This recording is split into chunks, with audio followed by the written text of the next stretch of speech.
In this 400th anniversary year of the Bard, William Shakespeare, the Shakespeare by the Sea Traveling Actors Troupe came to Rush Park in Rossmore in July 2016 for 2 weekend performances of one of the most notorious of the Bard's plays, Othello, and one of his most obscure, Cymbeline. Both about love, marriage, betrayal, and redemption. Of course, it's Shakespeare.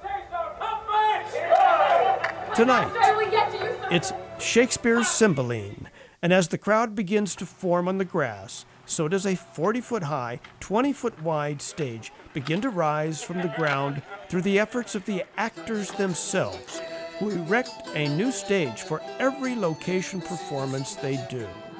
Everybody pitches in, from leading lady princesses to lowly knaves.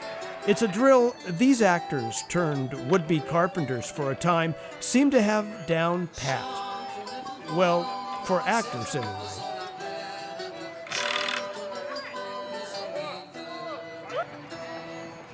While the actor crews toil away at the staging, everybody else arriving early for the show stakes a claim to a spot on the grass in front of the rising stage. Some eat, some just relax, and some of these Shakespeare lovers really know how to stake it.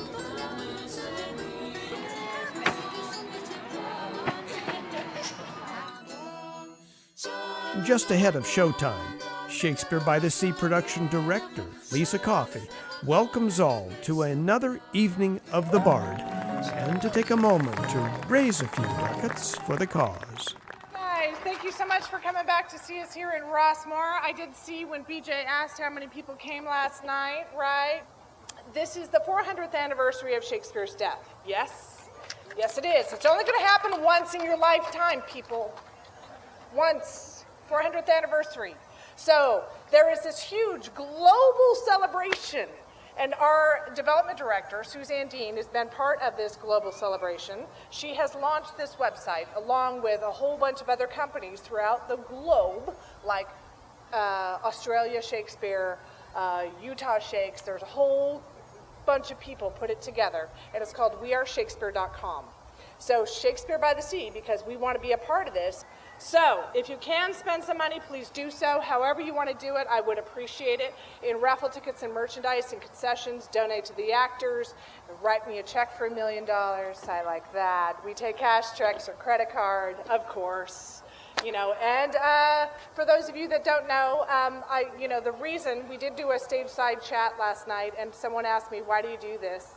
And the reason why I do this is my 19th year, and I'm the one who made this go. This is my thesis project that I'm just not giving up. So I no longer live here, and I've been commuting now for the last 14 years from Auburn to keep this alive.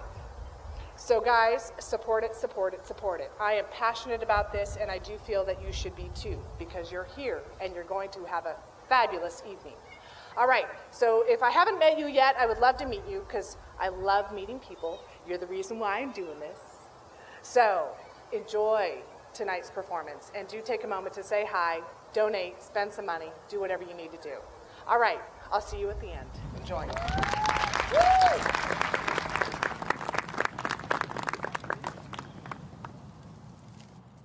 We took a moment backstage to talk to one of the lead actors, Stacy Snyder, playing the role of King Cymbeline's daughter, Imogen, around whom much mischief ensues. So just before curtain call, Stacy was good enough to give us a glimpse into the action so that we might better follow it along.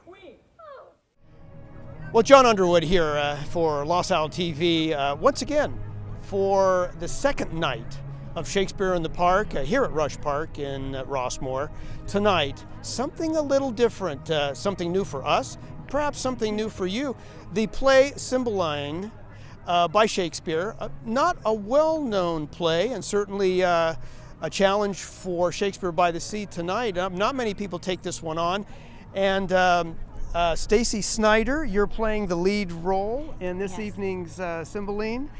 Yes. And you are, in fact, a newcomer for Shakespeare by the Sea. Yes, this is my first year with Shakespeare by the Sea. I'm really grateful I landed the role of Imogen. She is an awesome character, a very strong female character, which is great to play with. Okay. You know, as is our wont, we like to give the audience a little thumbnail sketch of the action to follow. And so, Stacy, I wonder if you could do the honors for us tonight. Just give us a little lead in as to what the action is tonight, who Cymbeline is, and Imogen's relationship to him, and sort of the arc of the action tonight. Okay, great. Well, Cymbeline is the king, and I am Imogen, the princess daughter. He had 2 sons that were stolen when they were babies. So the kingdom now rests on my shoulders. And I end up going and marrying a childhood love who everyone loves. This guy is a great human being. Everyone respects him. But the step queen, the new evil queen, stepmom, has her own son and has been manipulating the king to try to get her son, Claughton, to marry Imogen. So when the king finds out that Imogen is married, he banishes her husband and is still trying to get her to marry Claughton. And Claughton is truly the worst. He is a bit of a numbskull and arrogant, and he has people following him around telling him how great he is. So as the plot goes on, we see that Posthumus, my husband, goes to Italy, and he deals with people there who bet him that they can come and win me over and basically break up our marriage, and he bets them on that, and comedy ensues. There's people dressing up that are girls dressing up as boys, there's mistaken identity, there's poisons, there's evil queens. It's kind of the best of Shakespeare tropes. Yeah, well, it's going to be some classic Shakespeare tonight, and little-known Shakespeare, by the way. So this is a special treat for us, and we hope it is for you, too. Stacy, thank you, and good fortune on stage. Thank you very much. Cymbeline to follow.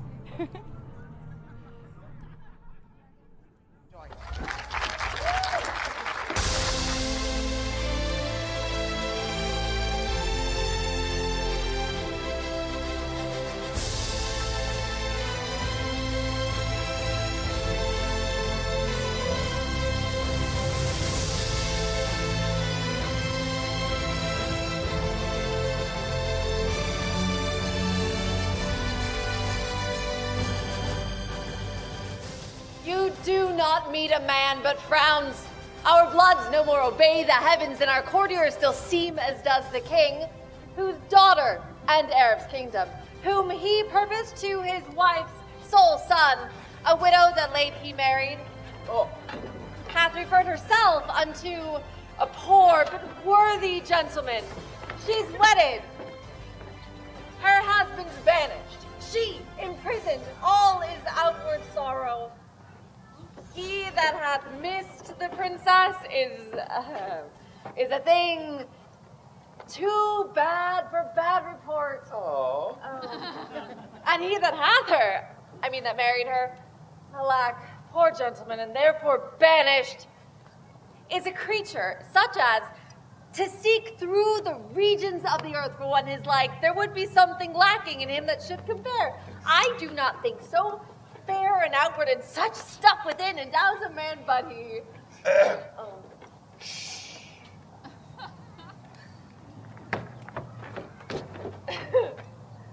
She is the king's sole child.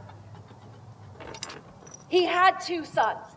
If this be worth your hearing, mark it.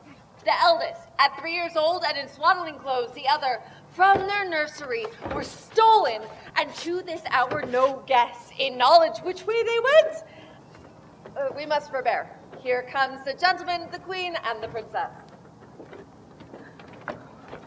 No, be assured you shall not find me, daughter, after the slander of most stepmothers evil-eyed unto you. You're my prisoner, but your jailer shall deliver you the keys that lock up your restraint. For you, Posthumus, so soon as I can win the offended king, I will be known your advocate. Please, your highness, I will from hence today. You know the peril. I'll fetch a turn about the garden, pitying the pangs of barred affections, though the king hath charged you should not speak together. Oh, dissembling courtesy, how this fine tyrant can tickle where she wounds. My dearest husband, I something fear my father's wrath, he must be gone, and I shall here abide the hourly shot of angry eyes, not comforted to live, but that there is this jewel in the world I may see again. My queen, my mistress, O lady, weep no more, lest I give cause to be suspected of more tenderness than doth become a man. I will remain the loyalest husband that did e'er plight troth. Be brief, I pray you. If the king come, I shall incur I know not how much of his displeasure. Yet I'll move him to walk this way. I never do him wrong, but he does by my injuries to be friends, pays dear for my offenses. My residence in Rome, at one Philarios, who to my father was a friend, known to me but by letter. Thither write, my queen, with mine eyes, I'll drink the words you sing. Adieu. Nay, stay a little. Look here, love, this diamond was my mother's. Take it hard, but keep it till you woo another wife when Imogen is dead. How? How, another? You gentle gods, give me but this I have, and sear up my embracements from a next with bonds of death. Remain thou here, while sense can keep it on, and sweetest, fairest, as I my poor self did exchange for you to your so infinite loss, so in our trifles I still win of you. For my sake, wear this. It is a manacle of love, and I place it upon this fairest prisoner. Oh, the gods. When shall we see again? Thou basest thing! Avoid hence from my sight! If after this command thou fraud the court, with thou unworthiness thou diest, away! Thou art poison to my blood. May the gods protect you, and bless the good remainders of the court. I am gone. There cannot be a pinch in death more sharp than this. O disloyal thing, that shouldst repair my youth, thou heapst a year's age on me. I beseech you, sir, harm not yourself with your vexation. I am senseless of your wrath. Past grace, obedience, Past hope, and in despair that way past grace. that mightst have had the sole son of my queen. Oh, bless that I might not. I chose an eagle and did avoid a puttock. Thou tookst a beggar, wouldst have made my throne a seat for baseness. No, I rather added a luster to it. Oh, thou vile one! Sir, it is your fault I have loved Posthumus. You bred him as my playfellow, and he is a man worth any woman. Overbuys me almost the sum he pays. What? Art thou mad? Oh, sir, heaven restore me. Would I were a neatherd's daughter, and Leonatus our neighbor shepherd's son. Thou foolish thing! They were again together. You have done not after our command. Away with her, and pen her up. Beseech your patience, peace, dear lady daughter, peace. Sweet sovereign, leave us to ourselves and let us make some comfort out of your best advice. Nay, let her languish. A drop of blood a day, and being aged, die of this folly!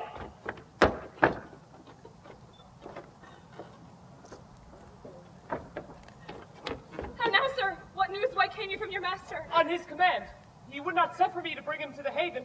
Left these commands on what I should be subject to when it pleased you to employ me.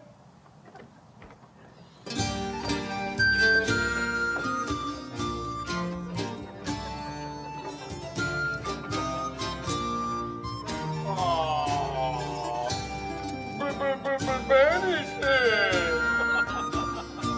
There lies your way, sir.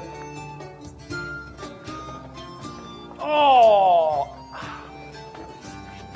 Ah! Thou knave! Dost thou wish to fight? Art thou afeard? Ah!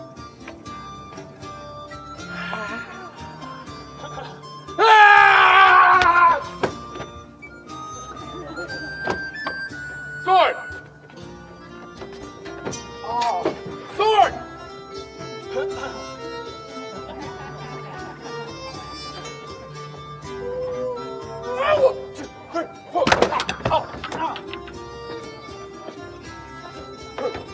Sword!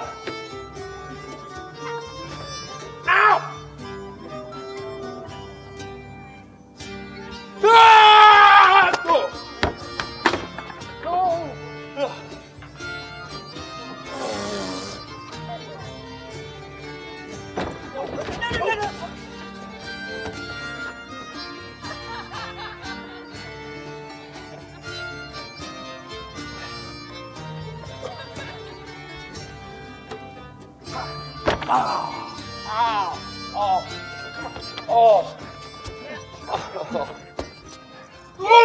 sir! Oh, I would advise you to shift a shirt. The violence of action hath made you reek as a sacrifice. Where air comes out, air comes in. There's none abroad so wholesome as that you've been. Were my shirt bloody? Oh! Then to shift it. Did I hurt him? No, babe, not so much as his patience. Hurt him? His body's a passable carcass if it is not hurt. It is a thoroughfare for steel if it is not hurt. His steel wasn't dead. It went on the backside of the town. The villain would not stand me. Back to thy mother! No, but he fled forward still, towards her face. Oh, stand you. You have enough land of your own, but he added to your having, gave you some ground. As many inches as you have ocean. Puppy! Would they had not come between us! So not I. Unless it had been to measure how long a fool you were upon the ground. That this woman should choose this fellow and refuse me. Come, on to my chamber. Would there have been some hurt done? So would not I. Unless it had been the fall of an ass, which is no great hurt. Will you go with us? I'll attend your lordship. Nay, let's go together. That such a crafty devil as his mother should yield the world this ass. A woman that bears all down with her brain, and this, her son, cannot take 2 from 20 for his heart and leave 18. Alas, poor princess, a divine image in what thou endurest, betwixt a father by thy stepdame governed, a mother hourly coining plots, and a wooer more hateful than the foul expulsion is of thy dear husband. The heavens hold firm the walls of thy dear honor, and keep unshaked that temple, thy fair mind, that thou mayest stand to enjoy thy banished lord and this great land.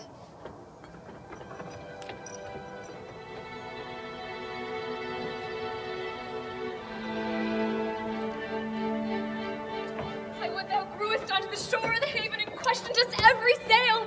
If he should ride and I not have it, 'twere paper lost as offered mercy is. Pray, what was the last that he spake to me? Oh, it was his queen. His queen. And waved his handkerchief? And kissed it, madam. Oh, senseless linen, happier therein than I. And that was all. No, madam, for so long as he could make me with this eye or ear distinguish him from others, he did keep the deck with hat or glove or handkerchief still waving, as the fits and stirs of his mind could best express how slow his soul sailed on, how swift his ship. I would have broke mine eye strings, cracked them, but to look upon him till the diminution of space had made him sharp as my needle. Nay, followed him, till he had melted from the smallness of a gnat to air, and then turned mine eye and wept. But good Pisania, when shall we hear from him again? Oh, be assured, madam, with his next vantage. I did not take my leave of him, but had most pretty things to say. Ere I could tell him I would think on him such thoughts and such. Or ere I could make him swear the sheaves of Italy should not betray mine honor nor his interest. Or ere I could charge him at the 6th hour of morn, at noon, at midnight, to encounter me with orisons, for then I am in heaven for him. Or ere I could give him that parting kiss which I had said betwixt 2 charming words, comes in my father, and like the tyrannous breathing of the north, shakes all our buds from growing. Madam, the queen desires your highness's company. Those things I bid you do, get them dispatched. I will attend the queen. Madam, I shall.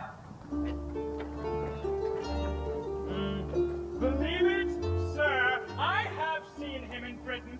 He was then of a crescent note, expected to prove so worthy as since he hath been allowed the name of. But I then could have looked on him without the help of admiration. You speak of him when he was less furnished than now he is, with that which makes him both without and within. I have seen him in France. We had very many there that could behold the sun with as firm eyes as he. This matter of marrying the king's daughter, wherein he must be weighed by her value rather than his own, were to him, I doubt not, a great deal from the matter. And then his banishment. Aye, but how comes it he is to sojourn with you? How creeps acquaintance? Though his father and I were soldiers together, to whom I have been often bound for no less than my life. Oh, here comes the Briton. I pray you, Be so entertained amongst him as suits with gentlemen of your knowing to a stranger of his quality. I beseech you all, be better known to this gentleman, whom I commend to you as a noble friend of mine. How worthy he is, I will leave to appear hereafter, rather than story him with mine own hearing. Sir, we have known together in Orleans. Since when I have been debtor to you for courtesies which I will be ever to pay, and yet pay still. Sir, you orate my poor kindness. I was glad I did atone my countrymen and you. It had been pity we should have been put together with so mortal a cause as then each bore upon importance of so slight and trivial a nature. Oh, by your pardon, sir, I was then a young traveler, rather shunned to go even with what I heard than in my every action to be guided by others' experiences. But upon my mended judgment, if I offend not to say it is mended, my quarrel was not altogether slight. Faith. Yes, oh, to be put to the bitterment of swords, and by such two that would by all likelihood have confounded one the other, or have fallen both. Can we, with manners, ask what was the difference? It was much like an argument that fell out last night, where each of us fell in praise of our country's mistresses. This gentleman, at that time, vouching upon warrant of bloody affirmation, his to be more fair, virtuous, wise, chaste, constant, qualified, and less contemptible than any of the rarest of our ladies in France. What, this lady is no longer living, or the gentleman's opinion by this worn out. She holds her virtue still, and I my mind. You cannot so far prefer her for ours of Italy. As fair and as good, a kind of hand-in-hand comparison, were something too fair and too good for any lady in Britain. If she went before many I have seen, as that diamond of yours outlusters many I have beheld, I could not help but believe she excelled many. But I have not seen the most precious diamond that is, nor you the lady. No. I praised her as I rated her. So do I my stone. What do you esteem it at? It's more than the world enjoys.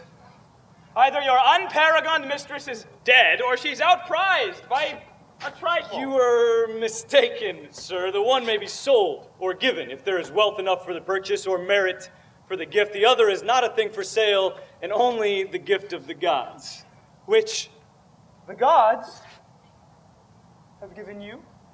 Which, by their virtue, I will keep. You may wear her in title, yours, but strange fowl alight upon neighboring ponds. Your ring may be stolen too.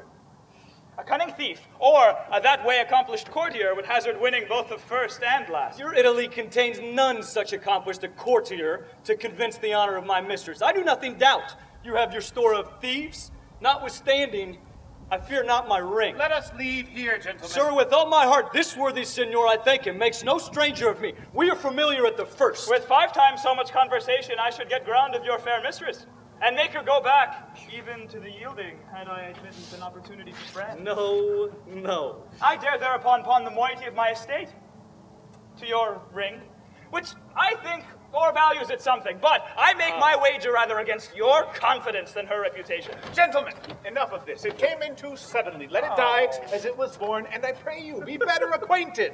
Would I put mine and my neighbor's estate on the approbation of what I've spoke? What lady would you propose to assail? Yours.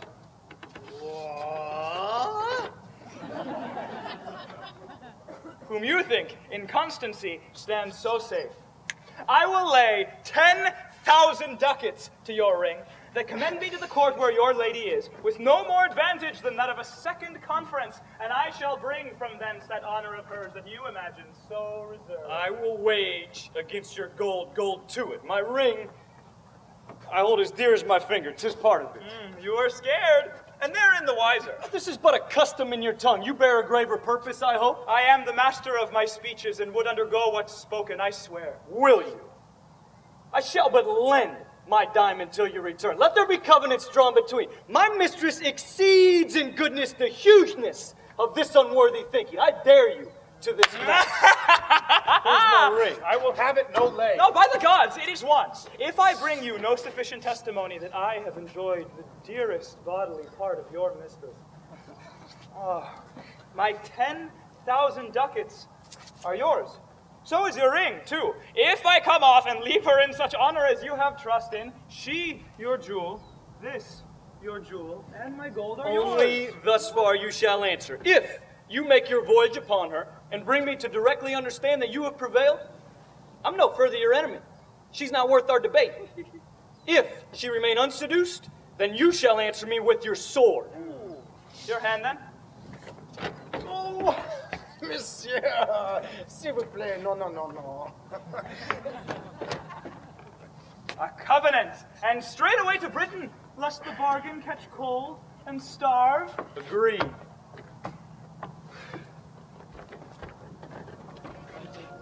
Will this hold, think you? Signor Iachimo will not from it. Pray let us follow them. Now, Master Doctor, have you brought those drugs? Please, your grace. Aye. Here they are. Madam, I beseech your grace, without offense, my conscience bids me ask, wherefore have you commanded of me those most poisonous compounds? I wonder, Doctor, thou asked me such a question. Have I not been thy pupil long?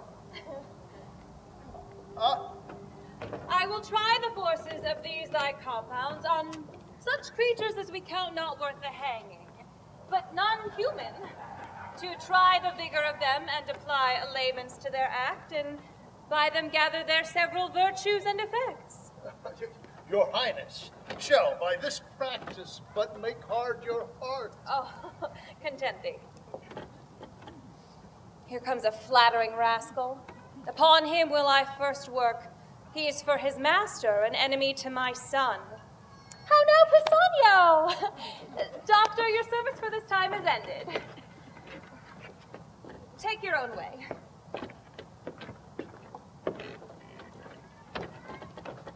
I do not trust you, madam, but you shall do no harm.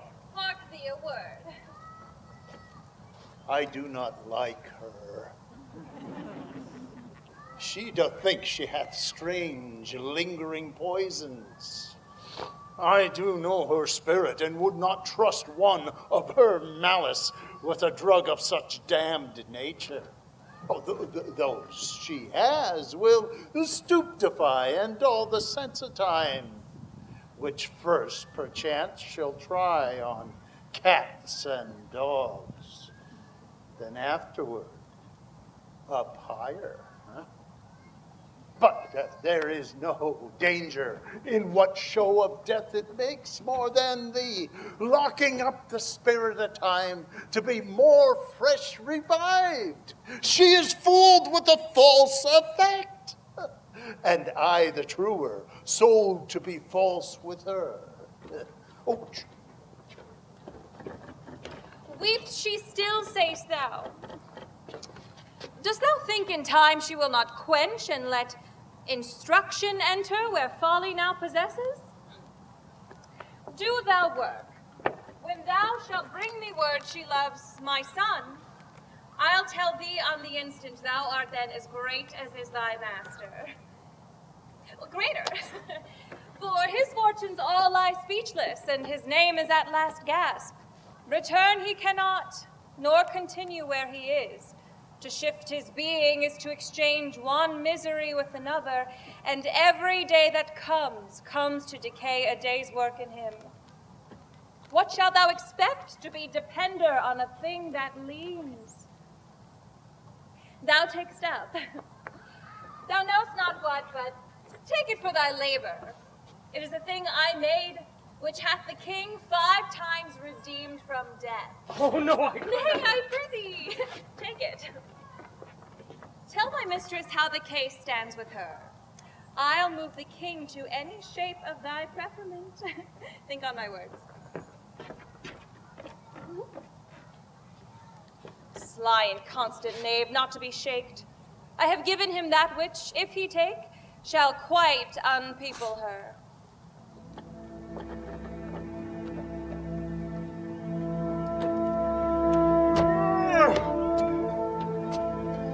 A goodly day to not keep house with such whose roof's as low as ours.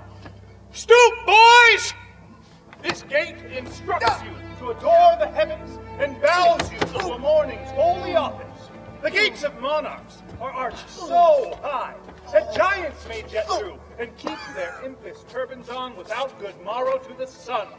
Hail thou fair heaven! Hail, heaven! Hail, heaven! Oh!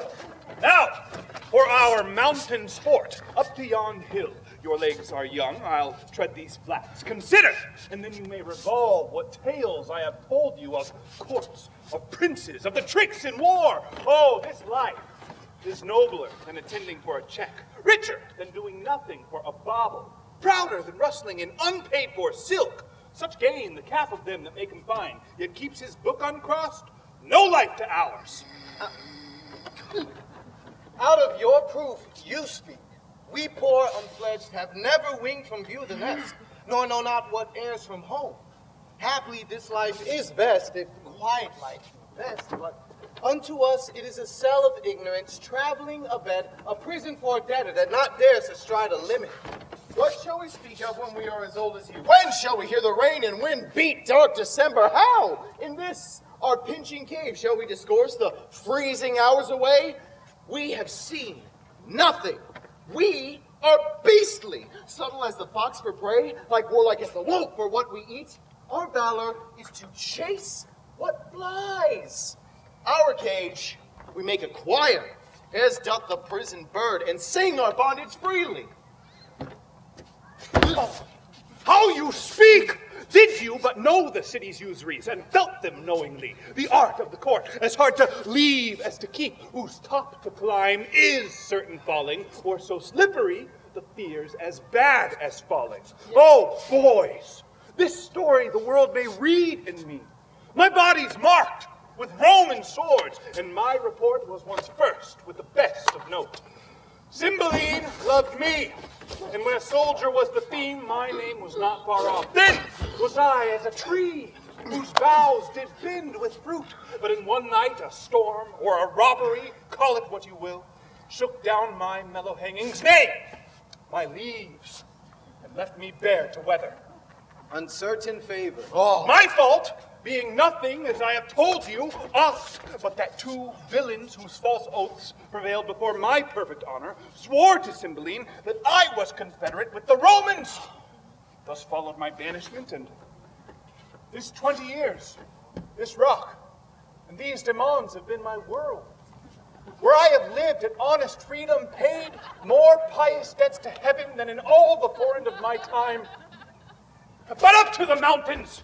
This is not hunter's language. He that strikes the venison first shall be lord of the feast. Oh,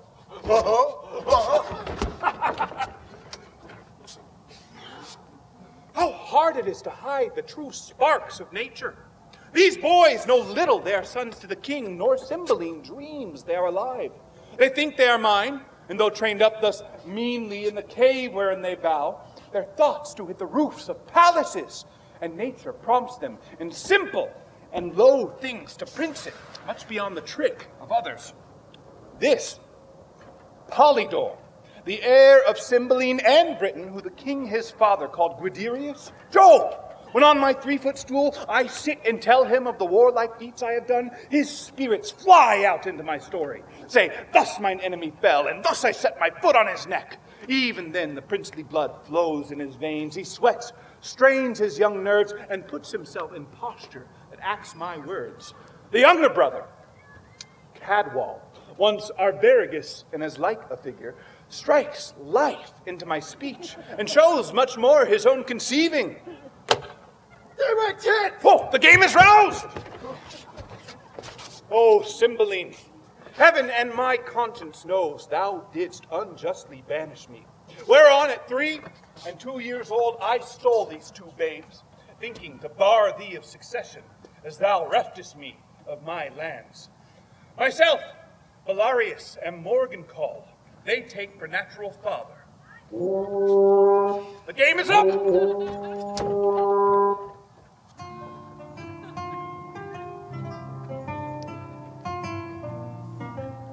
father cruel, a step-dame false, a foolish suitor to a wedded lady that had her husband banished. Oh, that husband, my supreme crown of grief and the repeated vexations of it. Had I been thief-stolen as my two brothers were? Happy. But most miserable is the desire that's glorious. Blessed be those, how mean soe'er, that have their honest wills, which seasons comfort. May this be fie. Madam, a noble gentleman from Rome comes from my lord with letters. What? Change you, madam?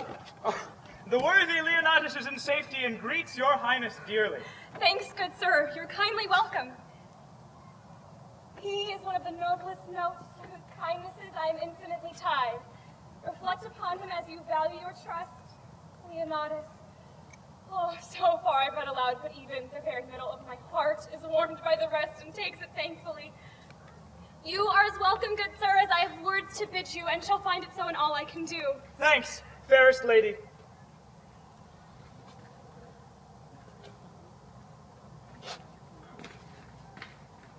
What, are men mad? Hath nature given him eyes to see this vaulted arch, the rich crop twixt sea and land, which can distinguish twixt the fiery orbs above and the twin stones on the numbered beach? And can he not partition make with spectacles so precious twixt fair and foul? What makes your admiration? It cannot be in the eye, for apes and monkeys twixt two such sheaves would chatter this way and contemn with mows the other, nor in the judgment, for idiots in this case of favor should be wisely definite, nor in the appetite. Sluttery to such neat excellence opposed should make desire vomit emptiness, not being so allured to feed.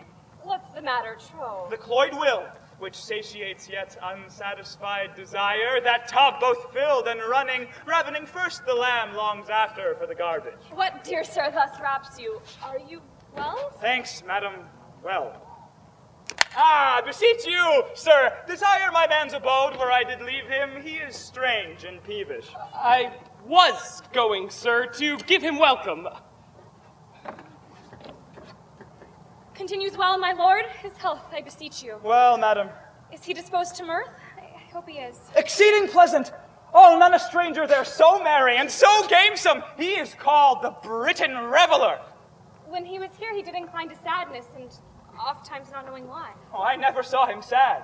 There is a Frenchman, his companion, one an eminent monsieur, that it seems much fancies a girl at home.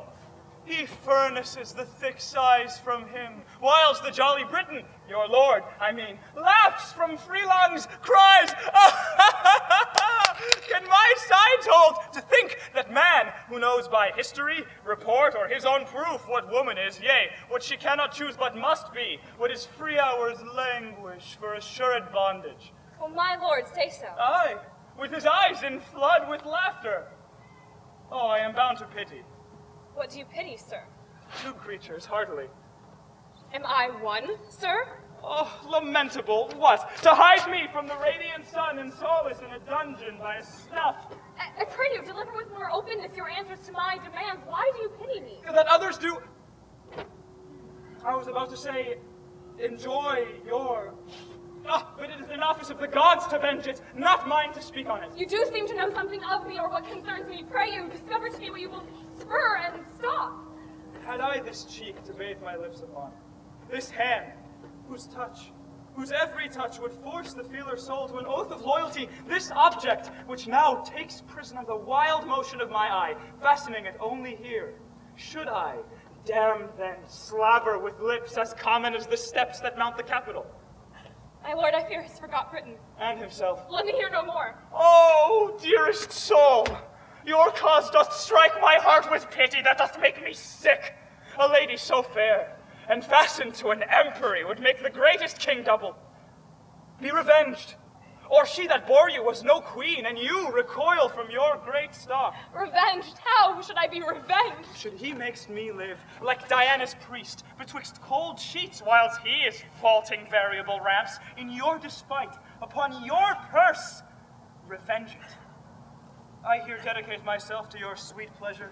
More noble than that, run again to your bed, and will continue fast to your affection. What as help close is on as you? sure. Let me my service tender on your lips. Way! I do condemn mine ears that have so long attended thee. If thou wert honorable, thou would have told this tale for virtue. What were such an end as thou seekest as base, as strange. Thou wrongest a gentleman who is as far from thy report as thou from honor, and solicits here a lady that disdains thee and the devil alike. What ho, Pisanio, the king? My father shall be made acquainted of thy assault. What ho! Most happy Leonatus! Oh, I must say, the credit that thy lady hath of thee deserves thy trust, and thy most perfect goodness her assured credit. Oh, blessed live you long. A lady to the worthiest sir that ever country called his, and you, his mistress, only for the worthiest fit. Oh, I beg your pardon. I have spoke thus to know if your affiance were deeply rooted, and shall make your lord that which he is, nor, and he is one, the truest mannered. Such a holy witch he enchants societies to him, half all men's hearts are his. You make amends. He sits amongst men like a descended god. He hath a kind of honor set him off more than a mortal seeming. Be not angry, most mighty princess, that I have adventured thus to try your taking in a false report. The love I bear him made me fan you thus, but the gods made you, unlike all others, chapless. Pray your pardon. All's well, sir. Take my power in the court for yours. Thanks, lady. I had forgot to entreat your highness but in a small request, and yet of moment, too, for it concerns your lord. Myself and some other nobles are but partners in the business. Pray, what is it? Some dozen Romans of us, and your lord, the best feather of our wing, have mingled sums together to buy a present for the emperor, which I, a factor for the rest, have done in France. 'Tis plate of rare device, and stones of rich and exquisite form.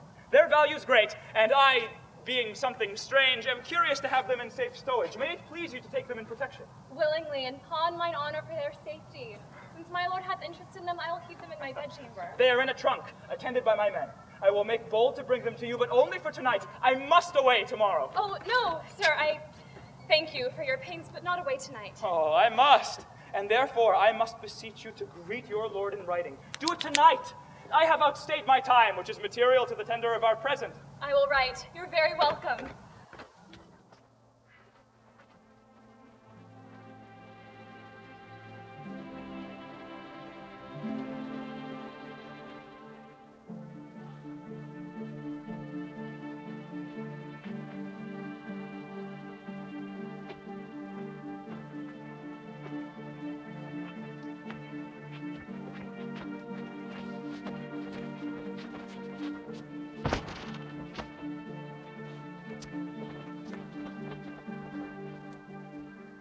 What hour is it?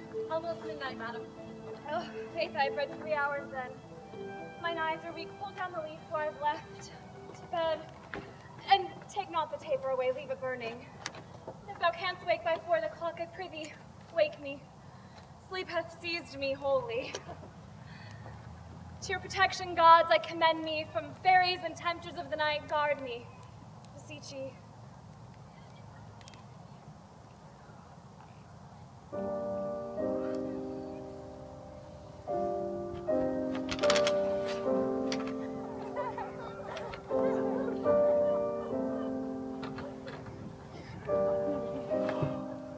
The crickets sing, and man's o'erlabored sense repairs itself by rest.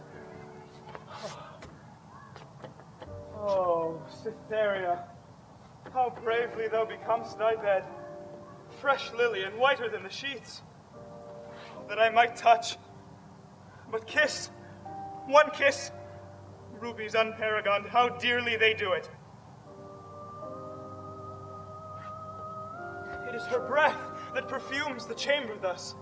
The flame of the taper bows towards her. But my design, to note the chamber, I will write all down. Such and such pictures. There the window, the adornment of her bed, the heiress figures, why, such, and the contents of the story. Ah, but some natural notes about her body, above 10,000 meaner movables would testify to enrich mine inventory. Oh, sleep, thou ape of death, lie dull upon her, and be her sense, but as a monument, thus.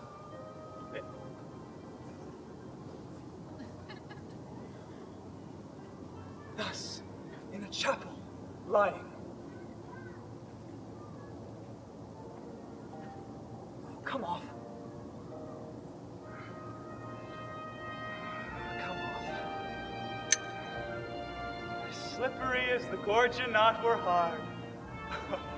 'Tis mine, and this will witness outwardly as strongly as the conscience does within to the matting of her lord.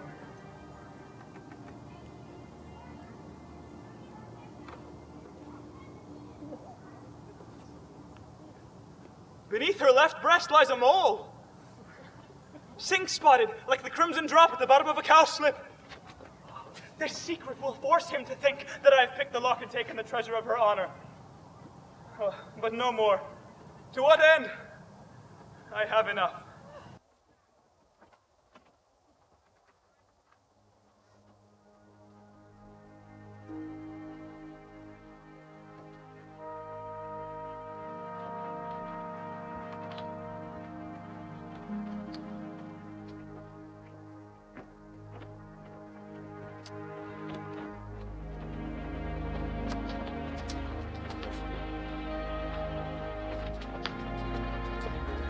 You, babe, 'tis morning, is it not?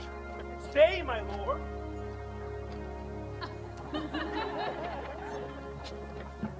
Good morrow, your majesty, and my gracious mother. Attend you the door of our stern daughter. Will she not forth? She vouchsafes no notice. The exile of her minion is too new. She hath not yet forgot him. Some more time.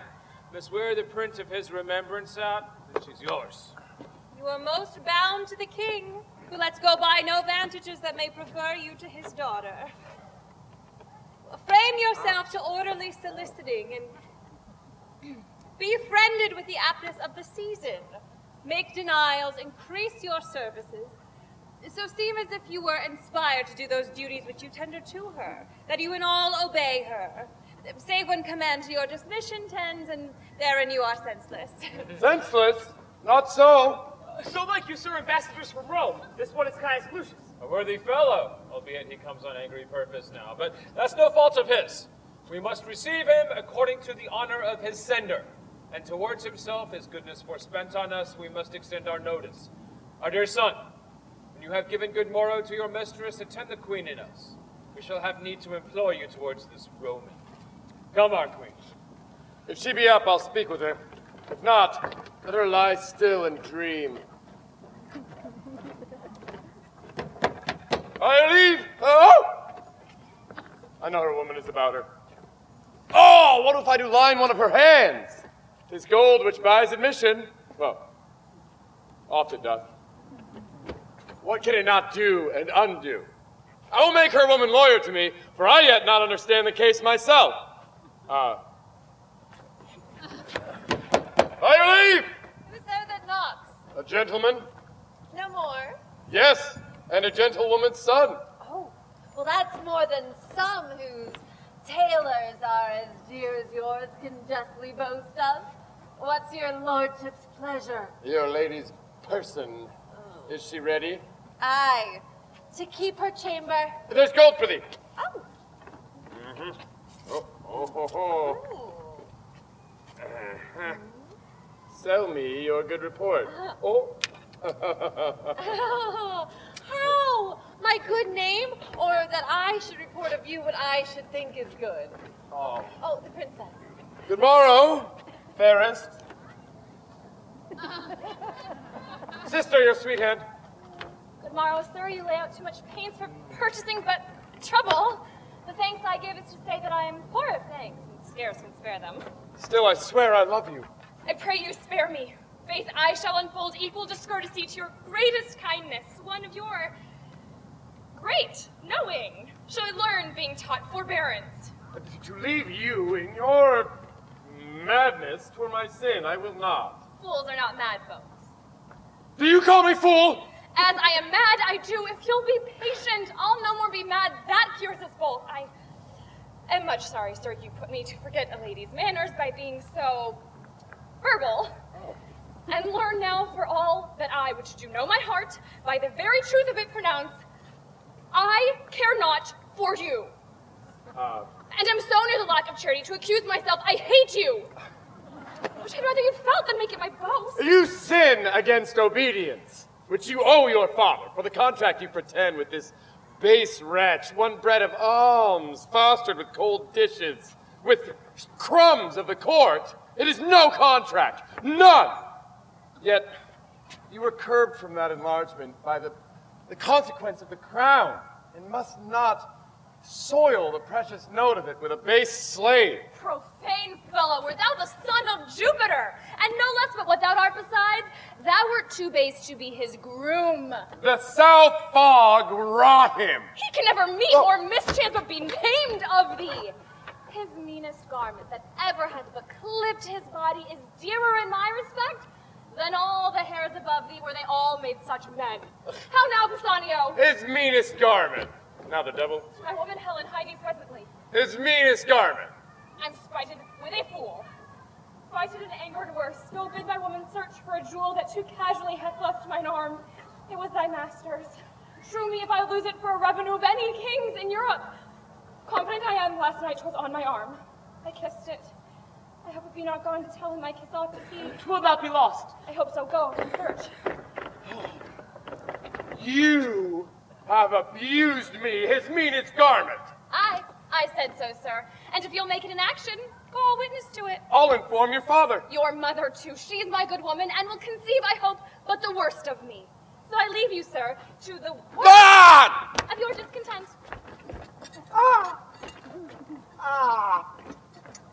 His meanest garment. I'll be revenged. Meanest garment. What? Mother! Mother! Fear it not, sir. I would I were so sure to win the king as I am bold. Her honor will remain hers. Your very goodness and your company o'erpays all I can do. Oh, see, Giacomo. Ah, the swiftest hearts have posted you by land. The winds of all the comers kissed your sails to make your vessel nimble. Welcome, sir. I hope the briefness of your answer made the speediness of your return. Your lady is among the fairest I have seen. Here are letters for you. Their tenor good, I trust. 'Tis very like. Was Caius Lucius in the Britain court when you were there? He was expected, but not approached. None. All is well yet.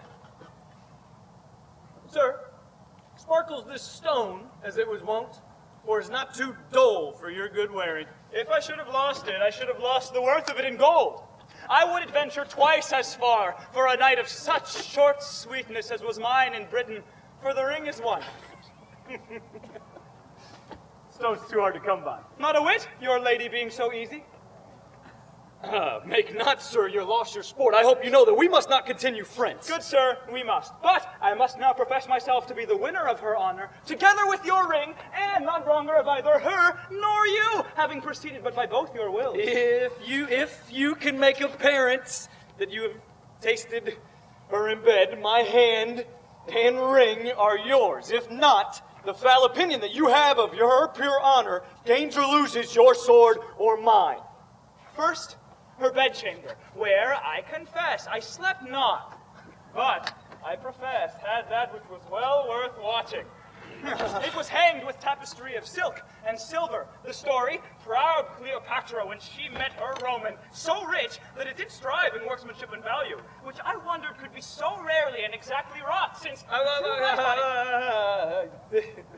This is true. Oh, and this you might have heard of here, by me or some other. More particulars must justify my knowledge. So they must, or do your honor injury. The roof of her bedchamber.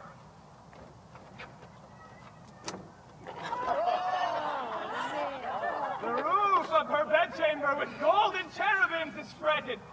Her andirons, oh, I had forgot them, were two winking cupids of silver, each on one foot standing, nicely depending on their brands. Let it be granted that you have seen all this, and praise be given to your remembrance. The description of what is in her bedchamber, nothing saves you the wager you've laid. Then, if you can, look pale.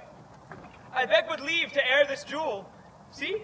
Whoop. And now 'tis up again. It must be married to that your ring. I'll keep them. Once more. Is it that which I left with her? Sir, I thank her that she stripped it from her wrist. I see her yet. Her pretty action did outsell her gift, and yet enriched it too. She gave it me and said she prized it once. Maybe she plucked it off to send to me. She writes so to you, doth she?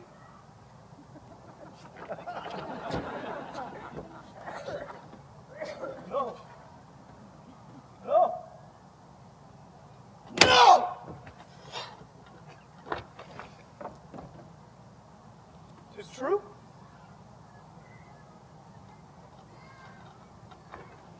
Here, take this too. There's a basilisk unto my eye. It kills me to look on. Have patience, sir, and take your ring again. 'Tis not yet won. It may be probable she lost it, or who knows if one of her women, being corrupted, hath stolen it from her. It's very true. And so I hope ye came by it. Back my ring. Render to me some corporal sign about her, more evident than this, for this was stolen. If you seek for further satisfying, beneath her left breast, worthy the pressing, lies a mole right proud of that most delicate lodging. By my life, I kissed it, and there gave me present hunger to feed again, though full. Oh, you do remember this stain upon her? Aye. And it doth confirm another stain as big as hell can hold where there no more but it. Will you hear more? Spare your arithmetic!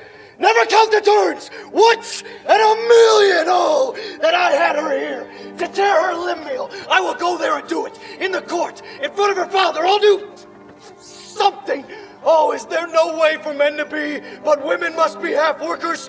We are all bastards! And that most venerable man, which I did call my father, was I know not where, when I was staked. Some coiner with his tools made me a counterfeit. Oh, and my mother, who seemed the Diane of that time, so doth my wife, the nonpareil of this. Oh, vengeance! Vengeance! Quite besides the government of patience. You have won. Let's follow him and pervert him from the present wrath he hath against himself. With all my heart.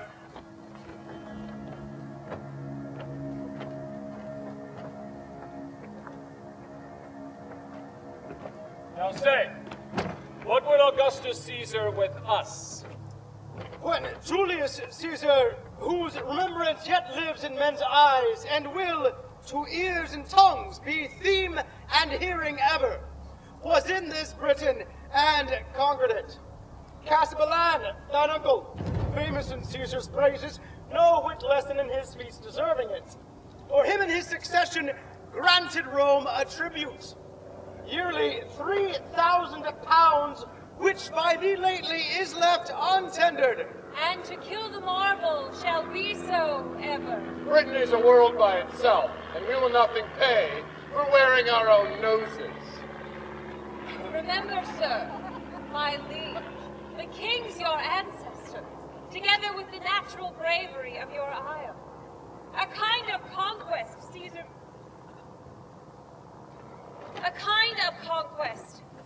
made here, but made not here his brag of came and saw and overcame.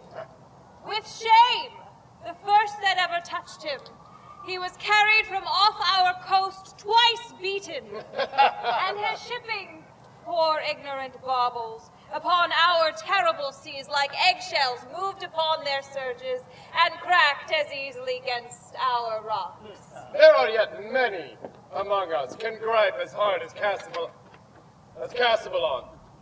I do not say I am one, but I have a hand. Why tribute? Why should we pay tribute unless Caesar can hide the sun from us with a blanket? Put the moon in his pocket. Well, then we would pay tribute for life. Else, sir, no tribute. Peace you now. You must know, till the injurious Romans did extort their tribute from us, we were free.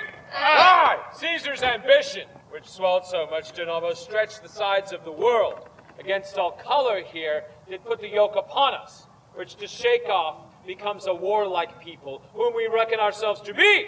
We are! You. I am sorry, Cymbeline, that I must pronounce Augustus Caesar a Caesar that hath more kings his servants than thyself, domestic officers, thine enemy. Receive it from me, then. War and confusion in Caesar's name pronounce I against thee. Look for fury not to be resisted. Thus defied, I thank thee for myself. Thou art welcome, Caius. His Majesty bids you welcome. Make pastime with us a day or two, or longer. But if you seek for us after, and in other terms, you will find us in our saltwater girdle.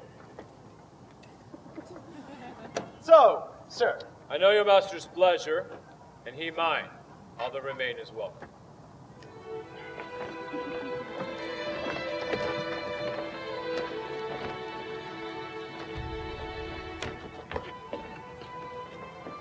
How?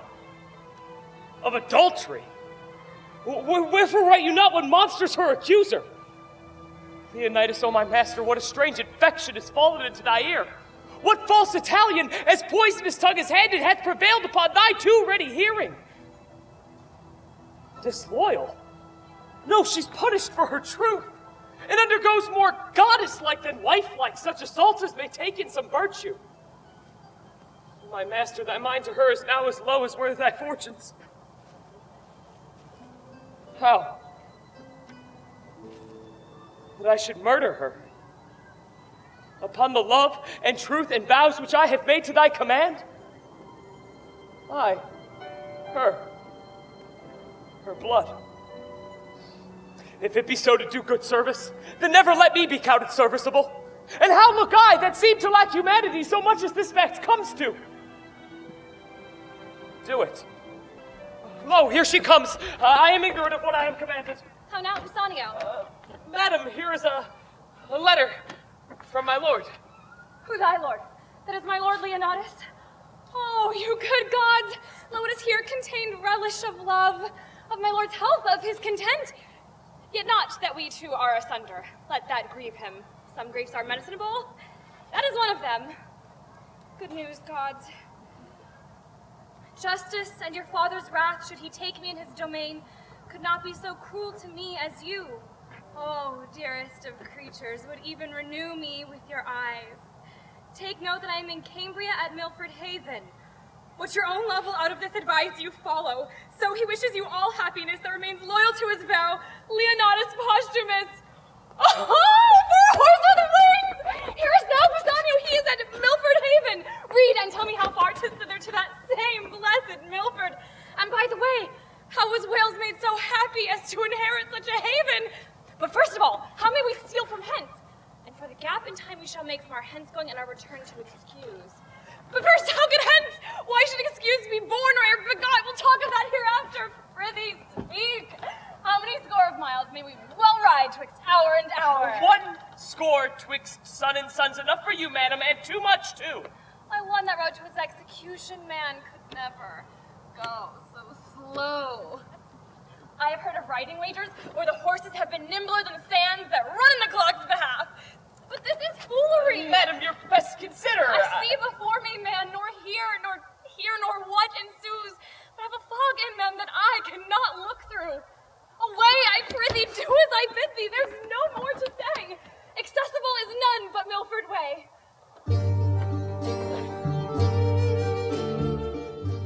We will now take a short intermission. The actors will return to sell more raffle tickets. Please also take a moment to fill out your questionnaires and return them. Visit our concessions area or purchase this season's t-shirts or sweatshirts. This program is being sponsored by the Rossmore Community Services District and by the Rossmore Homeowners Association.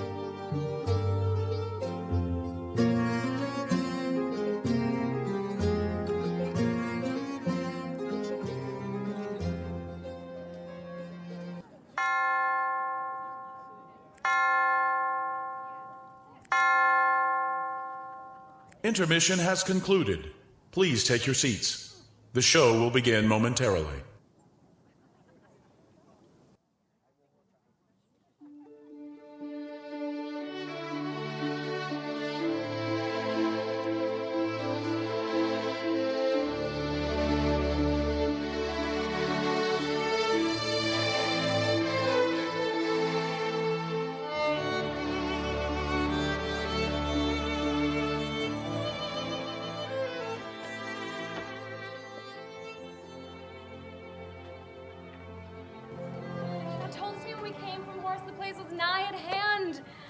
My mother so to see me first as I have now. Sonio, where is Posthumus? What is in thy mind that makes thee stare thus? Or if it breaks the side from the inward of thee, what's the matter? Why tenderest thou that paper to me with a look untender? If it be summer news, smile to it before. If winterly, thou need but keep that countenance still. My husband's hand. Please you read, and you shall find me, wretched man, a thing the most disdained of fortune.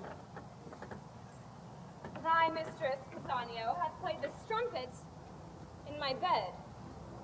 The testimonies whereof lie bleeding in me, I speak not out of weak surmises, but from proof, as strong as my grief and as certain as I expect my revenge. Let thine own hand take away her life.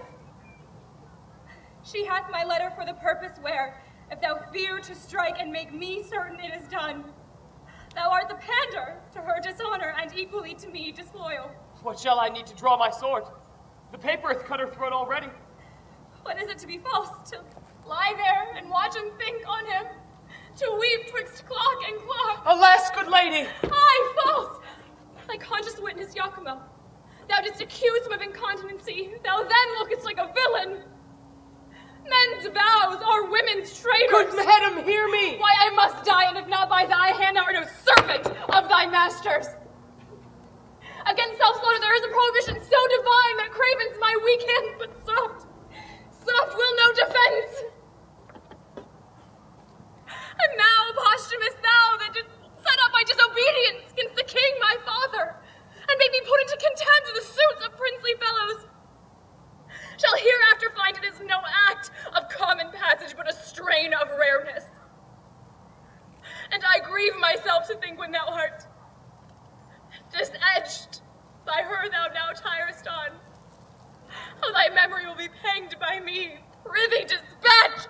The lamb entreats the butcher, where is thy knife? Good madam, since I received command to do this business, I have not slept one wink. Do it, and to bed then. I'll wake mine eyeballs out first. Wherefore then didst undertake it? Why hast thou abused so many miles with a purpose this place? Purpose return, why hast thou gone so far to become unbent when thou hast taken thy stand, the elected dear before thee? But to win time, to lose such bad employment in the which I have considered of a course. Good lady, hear me with patience. Talk, thy tongue weary. Speak.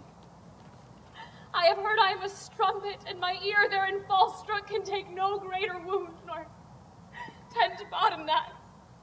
But speak. My purpose would prove well. It cannot be but that my master is abused. Some villain, aye, and singular in his art, hath done you both this cursed injury. Some Roman courtesan. No, on my life. I'll give but notice that you are dead, and send him some bloody sign of it, for 'tis commanded I should do so. You shall be missed at court, and that will well confirm it. Why, good fellow, what shall I do? The where bide, how live? I am most glad you think of other place.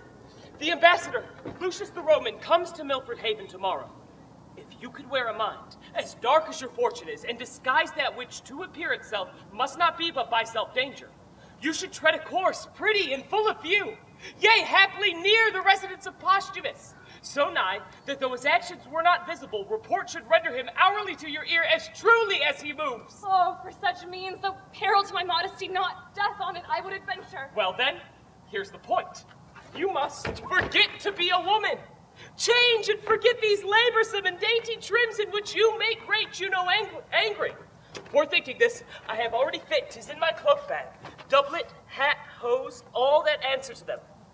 Would you in their serving, and with what invitation you could borrow from youth of such a season, for noble Lucius present yourself. Desire his service with joy, he will embrace you, for he's honorable in doubling that most holy. Your means abroad? You have me rich, and I will never fail beginning nor supplement. You are all the comfort the gods will diet me with. Prithee, away, there's more to be considered, but will even all that good time will give us. This attempt I am soldier to, and shall abide it with a prince's courage. Prithee, away. Well, madam, we must take a short farewell, lest being missed I be suspected of your carriage from the court. My noble mistress, here is a box. I had it from the queen. What's in it is precious. If you are stomach-qualmed at land or sick at sea, a dram of this will drive away distemper. 'Tis some shade, and fit you in your manhood. May the gods direct you to your best. Amen. I thank thee.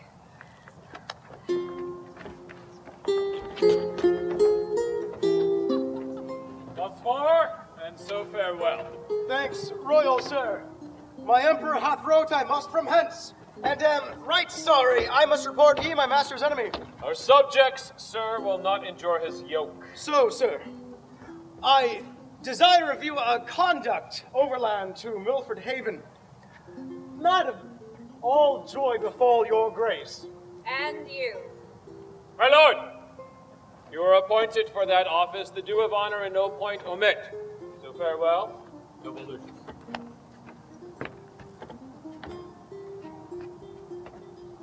Your hand, my lord. Receive it friendly. But henceforth I wear it as thy enemy.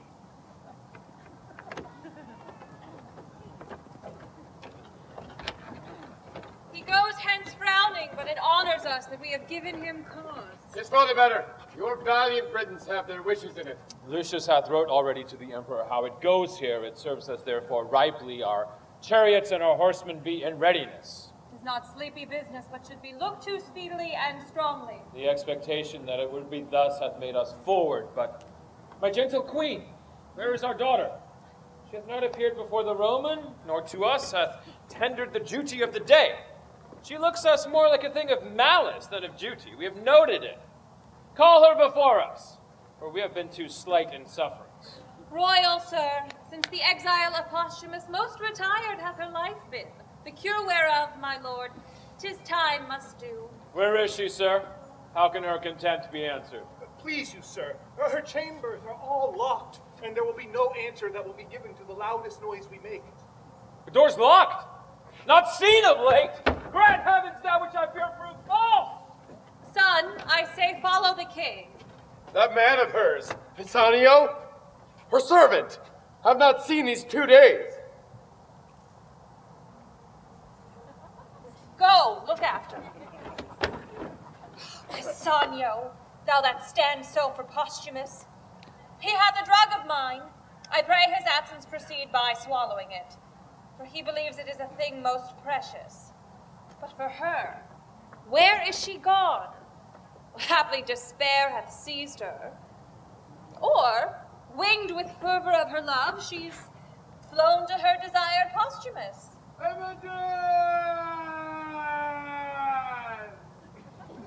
Well, God she is, to death or dishonor. And my end can make good use of either, for she being down, I have the placing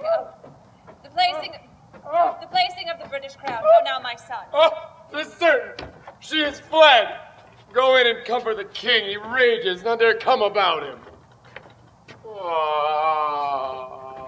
I love and hate her. For she is fair and royal, and hath all courtly parts more exquisite than ladies, woman. From everyone the best she hath, so that she, of all compounded, outsells them all, but disdaining me, and throwing favors on the low Posthumus, slanders so her judgment that what else is rare is choked. And in this point will I conclude to hate her, nay, indeed, and to be revenged upon her, for when fool shall who is here. What are you packing, Sirrah? Come hither. Where is thy lady? In a word, or thou art straightway with the fiends. This letter contains the history of my knowledge touching her flight. Oh, let's see it. I will pursue her even to Augustus says? Ace. Augustus is his throne. Sir, is this letter true? Sir, as I think. It is Posthumus's hand. I know it.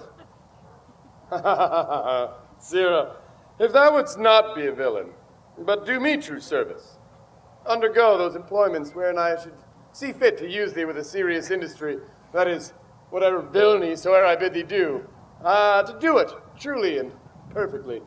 I would think thee an honest man. You shall not want my voice for thy preferment, nor my means for thy relief. Well, my good lord. Will you serve me? Sir, I will.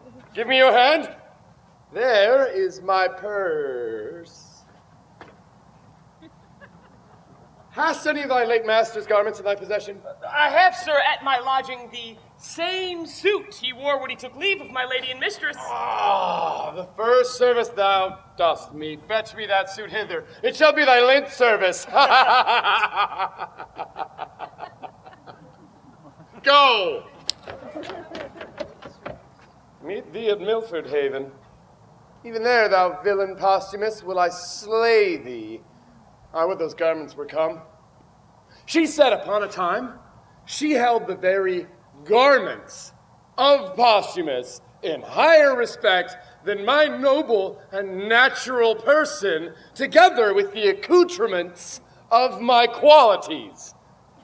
With that suit on my back, will slay him, and in her eye, which will be a torment to her contempt, he on the ground, my speech of insultment done on his body, and to the court I'll knock her back, foot her home again. What? She hath despised me rejoicingly. I will be merry in my revenge. Be those the garments? Aye, my noble lord. How long is it since she went to Milford Haven? She could scarce be there yet. Bring these apparel to my chamber. My revenge is at Milford. Would I had wings to follow it.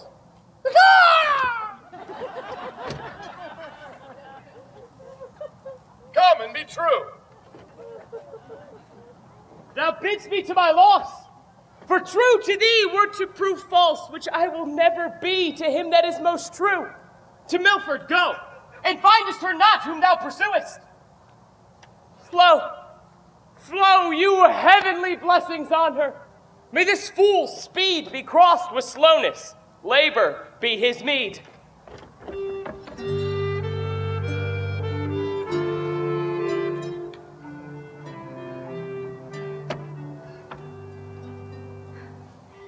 I see a man's life as a tedious one. I've tired myself and for 2 nights together made the ground my bed. I should be sick, but that my resolution helps me. Well, what's this? Here's a path to it. To some savage hold? I best not call. I dare not call. Yet famine, ere clean o'erthrown nature makes it valiant. Plenty and peace breed cowards. Hardness ever of hardiness is mother. Ho! Who's there? If anything that's civil, speak. If savage, take or lend? Ho! No answer? Then I'll enter. Best draw my sword. If mine enemy but fear the sword like me, he'll scarcely look on it. Such a foe, good heavens. You, Polydor, have proved best woodsman and are lord of the feast. Cadwal and I will play the cook and servant. I am thoroughly weary. I am weak with toil, yet strong in appetite. There's cold meat in the cave. We'll browse on that while what we have killed be cooked. Oh, stay! Come not in! Not that it eats our victuals. I should think here were a fairy. What's the matter? Oh, by Jupiter, an angel. Or if not, an earthly paragon. Behold, divineness no elder than a boy. Good masters, harm me not. Here's money for my meat. I would have left it on the board so soon as I made my meal and parted with prayers to the provider. Money, youth. All gold and silver rather turn to dirt, and 'tis no better reckoned than those who worship dirty gods. See? You're angry. Know that if you kill me, I should have died ere I not made my fault. Whither bound? Milford Haven. And what's your name? Fidele. Fidele, sir. Prithee, fair youth, think us no churls, nor measure our good minds by this rude place we live in. Well encountered, 'tis almost night. You shall have better cheer ere you depart, and thanks to stay and eat it. Boys, bid him welcome.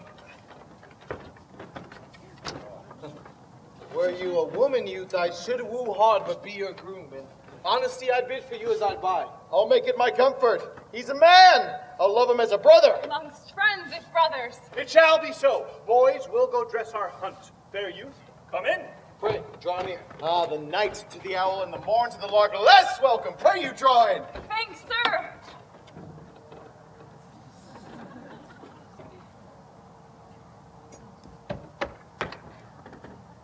I'm near to the place where they should meet. If that Pisanio have mapped it truly. Oh. How fit his clothes serve me.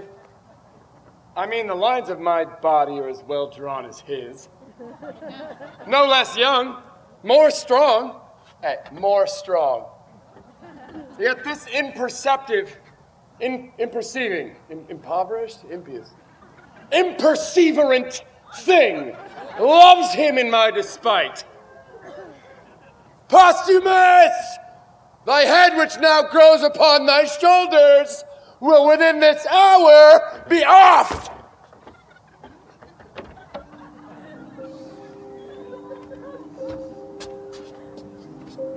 You are not well, or remain here in the cave. We'll come to you after hunting. Brothers, stay here. Are we not brothers? No man and man should be. I am very sick. Go you to hunting. I'll abide with you. Please, you leave me. I am ill, but your being by me cannot amend me. Society is no comfort to one not sociable. I'm not very sick since I can reason of it. I love thee. I have spoken. How much the quantity? The weight as much as I do love my own father. What? How? How? If it be sin to say so, I yoke me in my good brother's fault. I know not why I love this youth. Brother, farewell. I wish ye sport. These are kind creatures. Gods, what lies have I heard? Our courtiers say all savage but at court. Experience. Oh, thou disprovest report. I am sick still. Heart sick. Pisanio, on thou taste of thy drug. To the field. To the field! But we'll leave you for this time. Go in and rest. We'll not be long away. Oh, pray, be not sick, for you must be our housewife. Well or ill, I am bound to you. Oh, and shall be, ever. This youth, howe'er distressed, appears he hath good ancestors. Yeah. How angel-like he sings. Yeah. But his neat cookery. He cut our roots and characters and sauced our broths as Juno had been sick and he her dieter. Nobly he yokes the smiling with the sigh. Cannot find these renegades! Ah, that villain hath mocked me. I'm faint. Those renegades! Means he not us? I partly know him. 'Tis Cloten, the son of the queen. Oh, I fear some ambush. He is but one. You and my brother search what companies are near. Pray you, away, let me alone with him. Stop! Who are you that fly me thus? Some villain mountaineers. I've heard of such. What art thou? Some lawbreaker? Some villain? Yield thee, thief! To who? To thee? What art thou? Thou villain base, knowest me not by my clothes? Oh. Thou art some fool. I am loath to beat thee. Thou injurious villain, hear but my name and tremble. What's thy name? Cloten, thou villain. Cloten, thou double villain be thy name. I cannot tremble at it were it toad, adder, spider, should move me sooner. To thy further fear, nay, to thy mere confusion, thou shalt know that I am son to the queen. I'm sorry for it not seeming so worthy as thy birth. Art not afeared? At fools I laugh, not fear them. Oh, die the death!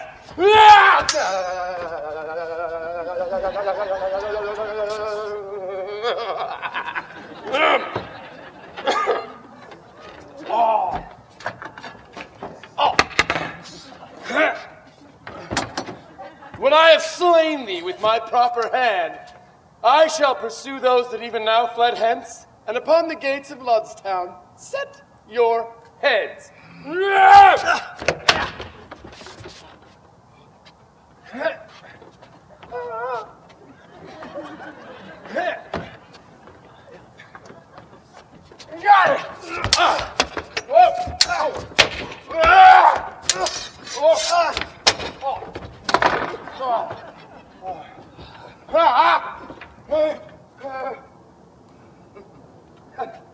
Yield! Rustic mountain!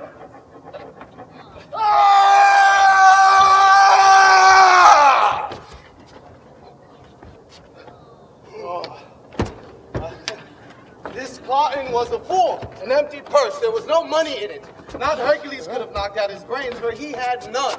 What hast thou done? I am perfect, what? Cut off one Cloten's head, son to the queen, after his own report, who called me traitor, mountaineer, and swore with his own single hand he'll take us and displace our heads, where thank the gods they grow, and set them on Ludstown. Oh, we are all undone! Why, worthy father? What have we to lose with that? He swore to take our lives. My brother had done well. No! I have taken his head from him. I'll throw it into the creek behind our rock and let it to the sea, and tell the fishes he's the queen's son, Cloten. That's all I reckon. I fear 'twill be revenged. Would thou hadst not done it, Polydor. Though valor becomes thee well enough. Oh, if I had done it, so the revenge alone pursued me. Ow! Well, 'tis done. I prithee to our rock. You and Fidele play the cooks. I'll stay here till hasty Polydor return, and bring him to dinner presently. Poor sick Fidele. O thou goddess, thou divine nature, how thyself thou blazonest in these two princely boys. They are as gentle as zephyrs blowing beneath the violet, and yet as rough, the royal blood enchafed as the rudest wind, that by the top doth take the mountain pine and stoop him to the vale. Yet still, 'tis strange what Cloten's being here to us portends, or what his death will bring us. Where's my brother? Oh! I've sent Cloten's cartload down the stream in embassy to his mother. His body's hostage for his return. Oh! Oh, look, here he comes, and brings dire occasion in his arms. Fidele! The bird is dead that we have made so much on! Oh, sweetest, fairest lily. Oh, melancholy! Who ever yet could sound thy bottom? Thou blessed thing, thou diedst a most rare boy of melancholy. How found you him? Stark as you see, thus smiling as if a fly had tickled slumber reposing on a cushion. With female fairies will his tomb be haunted, and worms will not come to thee. With fairest flowers will summer lasts, and I live here, Fidele, I will sweeten thy grave, yea, and furred moss besides, when flowers are none to winter ground thy course. Prithee, have done, let us bury him. Say, where shall's lay him? Here in the ground beside our home. Great griefs! I see, medicine the less. For Cloten is quite forgot. He was a queen's son, boys, and though he came our enemy, remember, our foe was princely. And though you took his life, as being our foe, yet bury him as a prince. Nay, Cadwal, we must lay his head to the east. My father hath reason for it. Fear no more the heat of the sun, nor the furious winter's rages. Though thy worldly task hast done, home art gone and taken thy wages. Golden lads and girls all must, as chimney sweepers, come to dust. Fear no more the frown of the great, thou art past the tyrant's stroke. Fear no more to clothe and eat, for thee the reed is as the oak. The scepter, learning, physic must, all follow this and come to dust. Fear no more the lightning flash, Nor the all-dreaded thunderstone. fear not slander, censure rash. Thou hast finished joy and moan. All lovers young, all lovers must, consign to thee and come to dust. We have done our obsequies. Come, lay him down.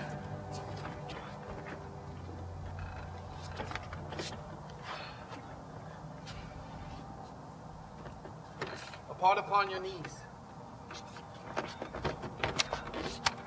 The ground that gave them first has them again. Their pleasures here are past, so is their pain.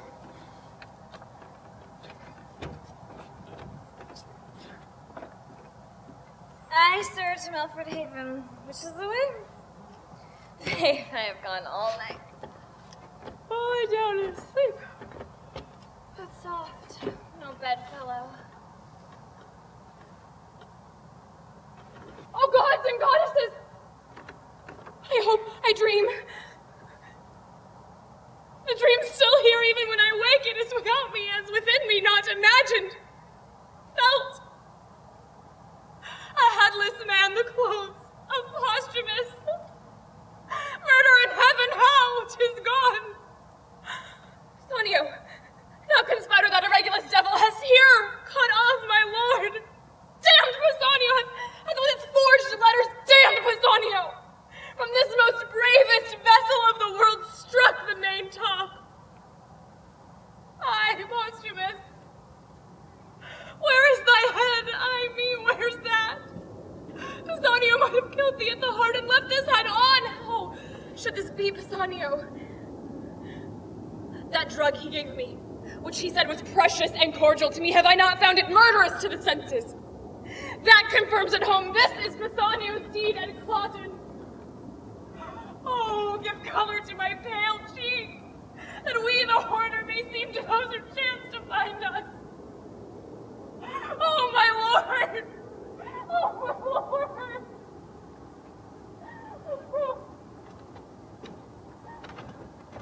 To the legions garrisoned in Gallia, after will across the sea, attending you here at Milford Haven with your ships there in readiness. Soft, what trunk goes here without his top? How, a page?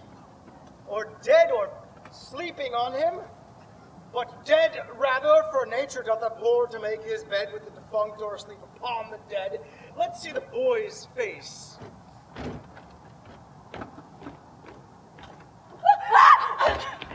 He's alive, my lord. Thou then instruct us of this body.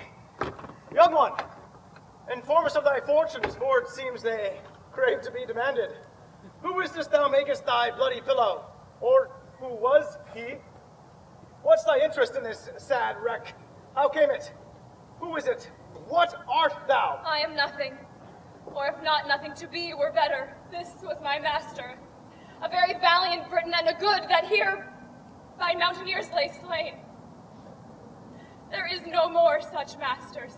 I may wander from east to occident, cry out for service, try all, serve truly, never find such another master.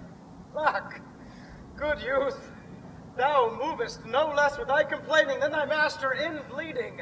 Say his name, good friend. Richard Duchamp. Thy name? Fidele, sir. Oh, thou dost approve thyself the very same. Thy name well fits thy faith, thy name. Wilt take thy chance with me? I will not say thou shalt be so well mastered, but be sure, no less beloved, go with me. I'll follow, sir. But first, an it please the gods, I'll hide my master from the flies, as deep as these poor pickaxes can dig, and so leaving his service follow you, so please you entertain me. Aye, good youth, and rather father thee than master thee. My friends, the boy hath taught us manly duties. Let us go out and find the prettiest daisied plot we can and make him with our pikes and partisans a grave. Come, arm him. Oh, be cheerful. Wipe thine eyes. Some falls are means the happier to arise.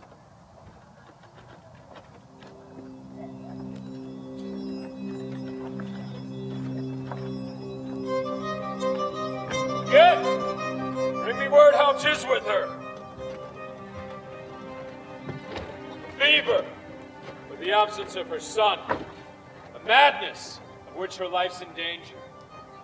Heavens, how deeply you at once do touch me. Imogen, the great part of my comfort gone. My queen, upon a desperate bed, and in a time when fearful wars pointed me. Her son gone. So needful for this present, it strikes me past the hope of comfort.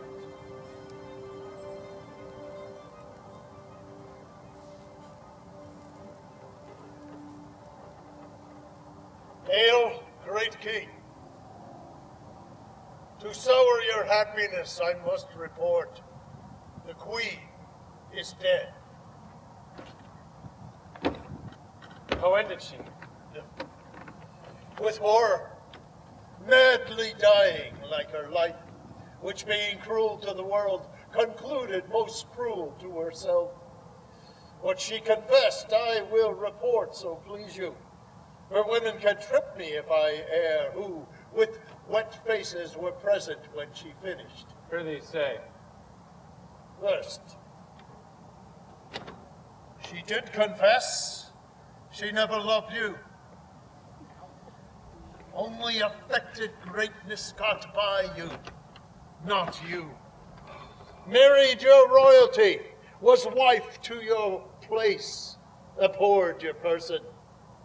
Your daughter, whom she bore in hand to love with such integrity, she did confess was a scorpion to her sight, whose life, but that her flight prevented it, she had ta'en off by poison.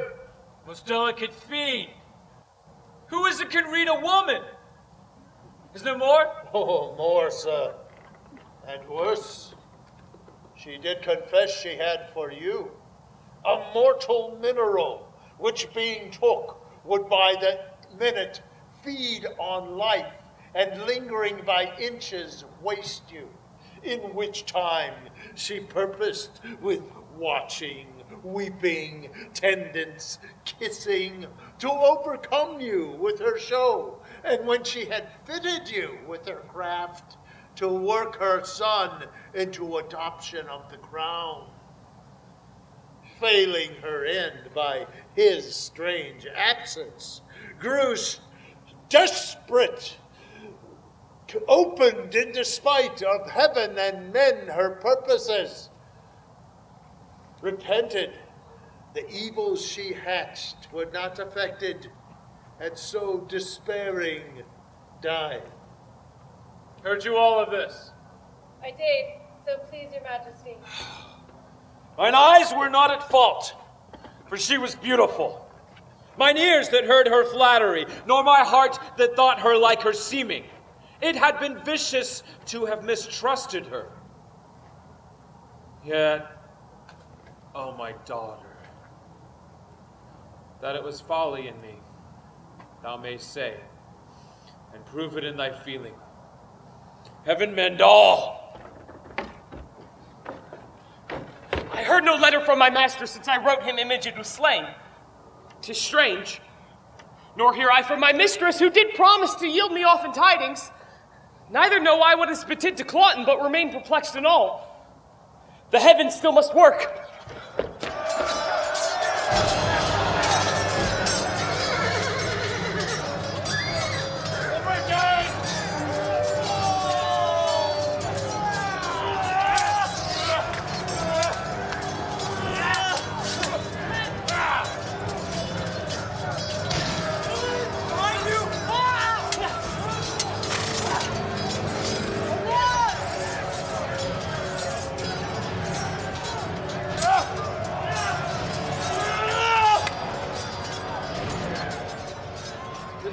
Round about. Oh, let us from it.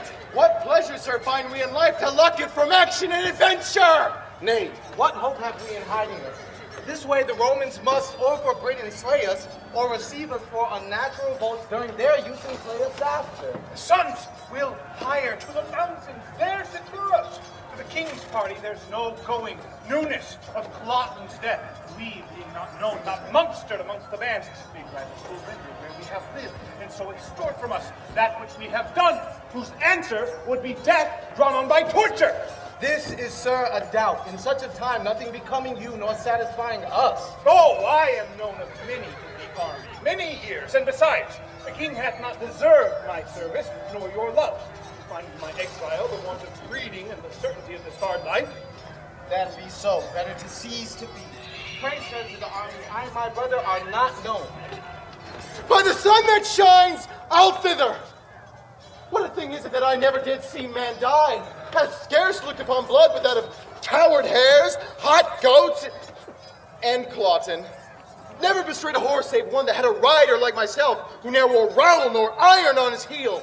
I am ashamed to look upon the holy sun, to have the benefit of his blessed beams, remaining so long a poor unknown. By heavens, I'll go. If you'll bless me, sir, and give me leave, I'll take the better care. But if you will not, the hazard therefore do fall on me by hands of Romans. So say I. Amen. Oh, help with you, boys! If in your country wars you chance to die, well, that is my bed too, and there I'll lie. Lead! Lead!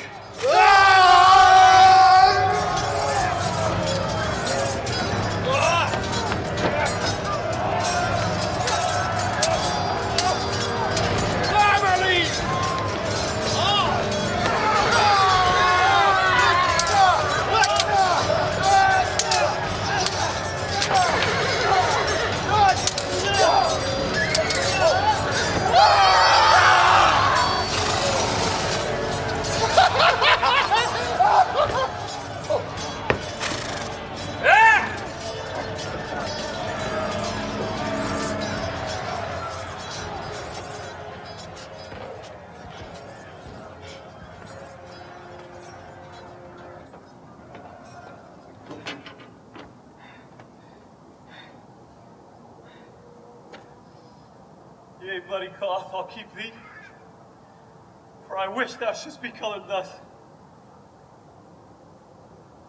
You, married ones, if each of you should take this course, how many must murder wives much better than themselves? For I am but a little. And O Pisanio, every good servant does not all commands, no bond but to do just ones. Gods, if you should have taken vengeance on my faults, I never had lived to put on this. So had you saved the noble Imogen to repent and struck me, a wretch more worth your vengeance. But alack, you snatch some hence with little faults. That's love, to have them fall no more. You some permit to second ills with ills, each elder worse, and make them dread it, to the doer's thrift. But Imogen was your own. Do your best wills and make me blessed to obey. I am brought hither among the Italian gentry to fight against my lady's kingdom. 'Tis enough that Britain I have killed thy mistress. Peace. I'll give no wound to thee. Therefore, good heavens, hear patiently my purpose. I have disrobed me of my Italian weeds and dressed myself as does a Briton peasant. So I fought against the part I came with, so I'll die. For thee, O Imogen, even for whom my life is every breath a death. Less without, more within. Iachimo, peace. Man, 'tis I, Posthumus. Peace, if you will. The battle's lost. And won. Pass on. Do you not know me? No. Look closer. You have some reason to remember me, and I to hate you, yet we're sworn friends. By all the gods, Leonatus! At your service, seducer of my wife. No more of that. Your wife, Posthumus, was a noble creature. I'll set your mind at rest upon that score. At rest? And can you raise her from the grave, where she lies dead, to expiate our crime? Dead, what mean you? This only, that I have had her murdered. I, and at my best, am worser than her worst. Give me cord, or poison, or knife. Some upright justicer!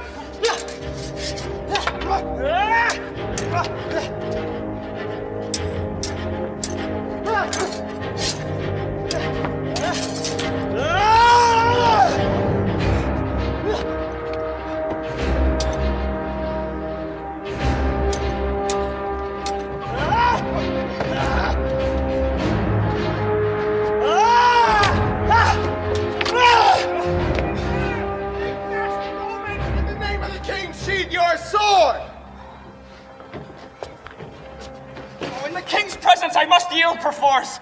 But being a man of quality, by rank a gentleman, I claim to be your Royal Highness's prisoner, not this lad's. His claim is valid, sir. His blood is princely. 'Tis so, he's noble. What art thou? A murderer. His voice. His voice. Oh, let me see his face. Just have a play with this? Who lies thy accursed Charles! You dog, how dare you! Stop. One at a time, and please. Hands off my master! He's kin to the king! Pull off your bulldog, sir, while this coil about a serving boy. Gentlemen, your help! My lord Posthumus, you ne'er killed Imogen till now! Help! Help! Oh, let me die. I have heard my husband's voice, whom I thought dead. And in my ecstasy, the wildest I shall ever feel again, he met me with a blow. Her voice. 'Tis Imogen? Oh, dearest heart, thou livest. You dare pretend you love me. Sweet, I dare anything. Everything. Mountains of mortal guilt that crushed me are now lifted from my breast. I am in heaven, but was in hell. You may betray me 20 times again. Again? Pray, when have I e'er betrayed you? I had the proofs. There stands your paramour. Shalt have him home, I care not, since thou livest. My paramour, as you are a gentleman, sir, give him the lie. He knows no better, madam. We made a wager, he and I, in Italy, that I should spend a night in your bedchamber.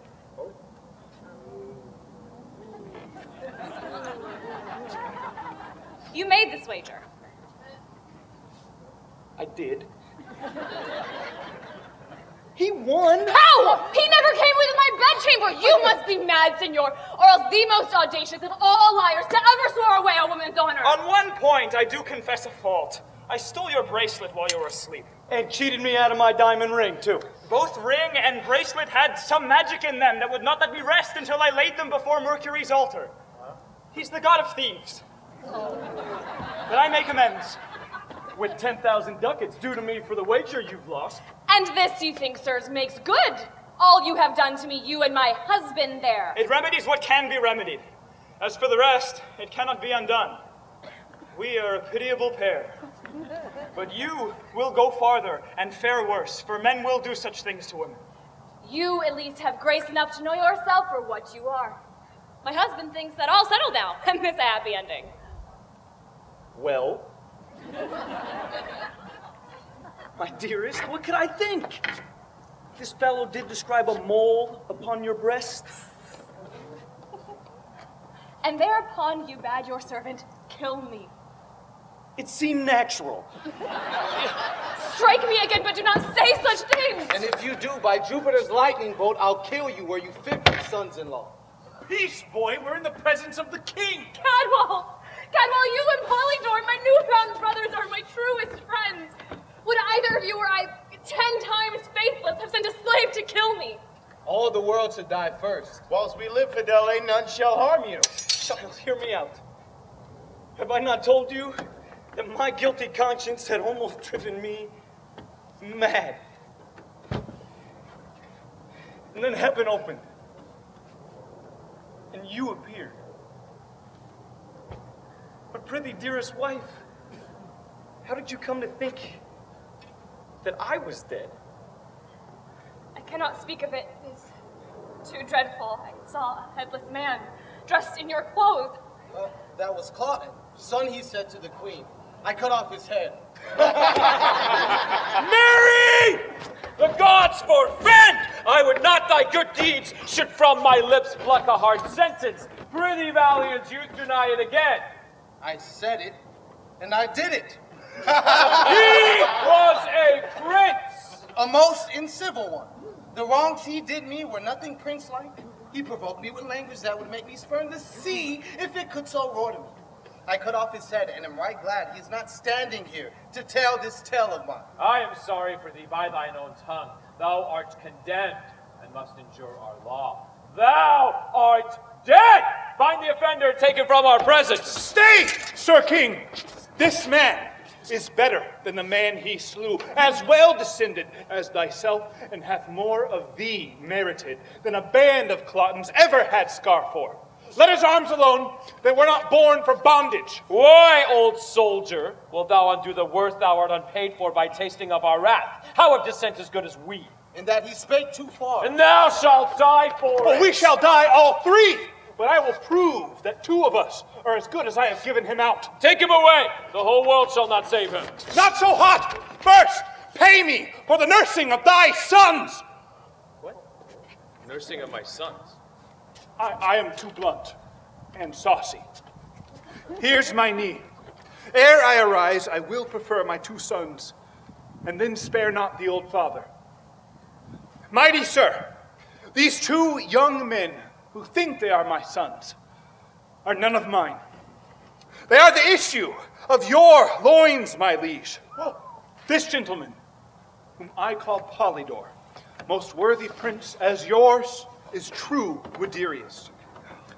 This gentleman, my Cadwal, Arviragus, load of your begetting. Oh! What am I? Mother to the birth of three? Never mother rejoiced deliverance more. Blessed pray you be, after the strange starting from your orbs may reign in them now.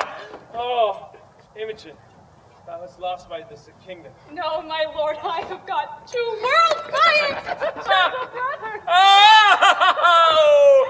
Rare instinct, when shall I hear all through? This fierce abridgment hath to its circumstantial branches which distinction should be rich in. Where? How lived you? When came you to serve our Roman captive? How parted from your brothers? How first met them? Why fled you from the court, and whither? These and your 3 motives to the battle with I know not how much more should be demanded, and all the other by dependencies from chance to chance, but nor the time nor place will serve our long interrogatories. See, Posthumus anchors upon Imogen, and she, like harmless lightning, throws her eye on him. Her brothers, me, her master, hitting each object with a joy. The counter changes severally and all. Let's quit this ground and smoke the temple with our sacrifices! Yeah! Thou art my brother, so we'll hold thee ever. The fingers of the powers above do tune this harmony with a peace. You are my father too, and did relieve me to see such a gracious season.